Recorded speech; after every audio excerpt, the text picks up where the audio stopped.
everybody. This is Pastor Susan, and welcome to another day of devotions as we are doing a deeper dive into the character of Peter, the disciple that we probably have more information about in the Gospels than any other disciple.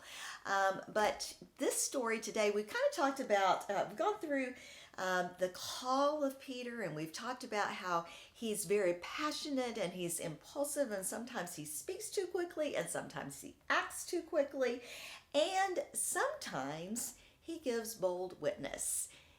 Sometimes. And so we're going to be looking at John's Gospel, chapter 21. This whole chapter is about Jesus's post-resurrection appearances, and so we are beginning through this chapter to see how Jesus appears to his disciples, 7 of his disciples, in fact, on the Sea of Tiberias, which is the Sea of Galilee. It's another name for the Sea of Galilee.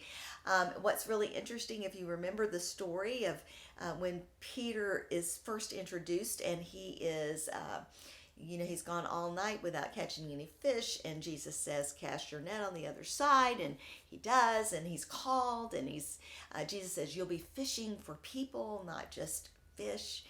Well, after Jesus has died and he has been resurrected, the 7 of the disciples are back doing what they know to do. Jesus isn't with them, so he's back doing what they know to do, and that is fishing. But just like a few years before, deja vu, they have been out all night fishing and they have nothing to show for it. Enter Jesus, who we are told is just after daybreak standing on the beach, but the disciples do not know that it's Jesus. Jesus says, you don't have any fish. And they said, no, and he says, cast your net on the other side of the boat, you'll find some. And so what happens? They cast it, and they had this great catch of fish. And so something kind of clicks, and they say, the one that Jesus loved, that probably John, the writer of the gospel, says to Peter, it's the Lord. And so what does Peter do? He's just impulsive. He just jumps in the water and he swims straight to shore because he knows it's Jesus. And so they have this really interesting conversation as they're having breakfast together on the beach. I'm going to pick up at verse 15 and read verses 15 through 19 of chapter 21 in John's Gospel.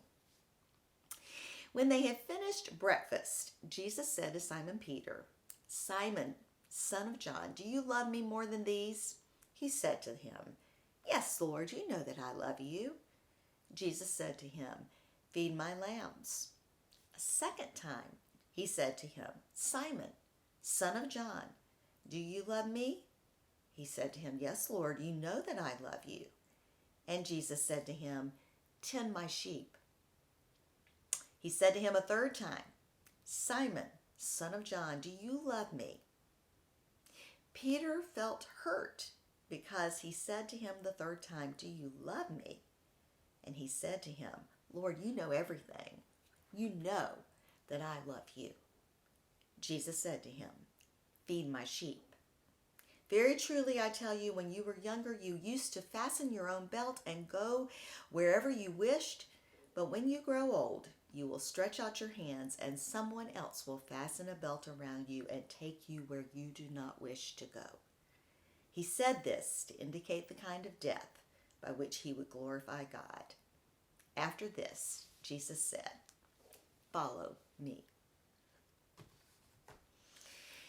So, I'm sure you've heard this before, but I'll say it again. What happened in that upper room? And what happened that night that Jesus was arrested? Jesus told his disciples, all of you will leave me. One of you will betray me. All of you will desert me. And Peter says, again, opening his mouth before he thinks fully, I'll never do that. I'll die for you. And Jesus says, I'm going to tell you something. Before the rooster crows this next morning, you're going to deny me 3 times. And Peter did. And it says that he wept bitterly because when the rooster crowed, he looked and he saw Jesus looking at him. He wept bitterly because he had betrayed his Lord. He'd betrayed his Lord. And so when we get to this place of the resurrection appearance, and Jesus is having this meal with them, and he has done the miracle again, and he is wanting once again to commission them to ask these disciples to follow him. He has this conversation with Peter, and he asks him 3 times, do you love me? Do you really love me? Because this is what's going to happen. You're going to have to go places you don't want to go, and you are going to have to do things you don't want to do. And you're going to die for me on account of your relationship with me. So do you love me? Do you love me enough? And of course, Peter, I am sure his heart was breaking because he also realized, yes, he did love Jesus, and yes, he had failed him. But Jesus said to him, follow me. And here's what's going to happen. So follow me. Follow me, even to the death. And that's what Peter did. Tradition tells us that he was crucified just as Jesus was, but he asked to be crucified upside down because he wasn't worthy to die exactly as Jesus did. What a transformation that happened in his life. And what grace that God gave him and Jesus gave him as he called him again, as he said, I believe in you.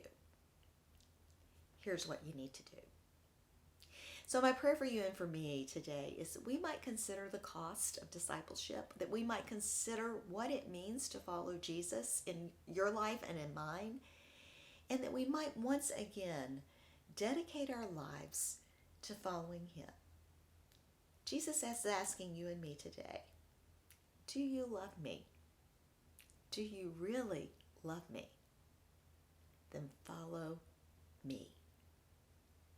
May it be so in your life and in mine. Amen and amen.